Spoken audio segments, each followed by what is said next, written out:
రావాలి వెళ్తున్నాము. Sir MBS sir మాకు ఈరోజు బస్సు అనేది ప్రొవైడ్ చేశారు. చాలా థ్యాంక్ యూ సార్ ప్రొవైడ్ చేసినందుకు. అందరం కలిసి ఎంజాయ్ చేస్తూ అందరితో అనాథాశ్రమంకి వెళ్తున్నాము. అందరం కలిసి హ్యాపీగా ఉంటాం sir. Thank you bus provide చేసినందుకు. Thank you sir. 82వ వార్డు మన స్థానిక నర్సింగరావుపేట వద్ద ఎంఈఆర్ గారి ఇంటి వద్ద నుంచి ఈరోజు మనకి యలమంచిలి నియోజకవర్గం కొండకర్ల సంబంధించి ఆత్మీయ సమావేశానికి మరి ఎంఈఆర్ గారు ట్రస్ట్ తరపుని 2 బస్సులు వాళ్ళకి ఇవ్వడం జరిగింది.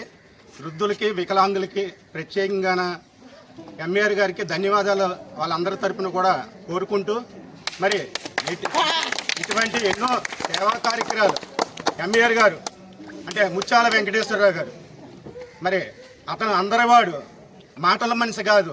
ఏదైనా మాట అన్నారంటే చేసే వ్యక్తి ఎంఈఆర్ గారు. ఏకైక వ్యక్తి, ప్రజా నాయకుడు. ఎందుకంటే ప్రజల ఆదరణ ఎప్పుడు కూడా ఎంఈఆర్ గారికి నిండు నూరేళ్ళు ఉంటుంది. అలాగే మరి ఈరోజు ఈ కార్యక్రమాలు ఎంతోమంది మనం చూస్తున్నాం, కానీ ఈరోజు చేసే కార్యక్రమాలు ఇది చిన్న విషయం కాదు.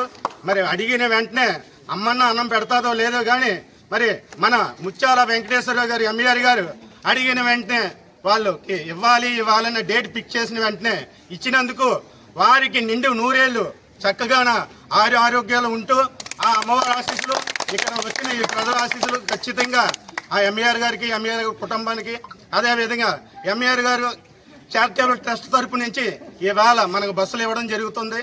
మరి ఇంత మంచి కార్యక్రమం మనం చేసినప్పుడు ప్రతి ఒక్కరు కూడా ఇక్కడ సతీష్ గారు కానీ, కిరణ్ గారు కానీ, శ్రీని గారు కానీ, మళ్ళీ రాజన్న కానీ మరి దీనికి సంబంధించిన టీం అందరికీ కూడా మరొకసారి ప్రత్యేక ధన్యవాదాలు. మరి నాకు ఇచ్చిన అవకాశం. Anakapalli association of demand of సభ్యులు ముత్యాల సంజు గారిని సత్కరించి కృతజ్ఞతలు తెలిపారు. ముత్యాల సంజు గారు జెండా ఊపి యాత్రను ప్రారంభించారు.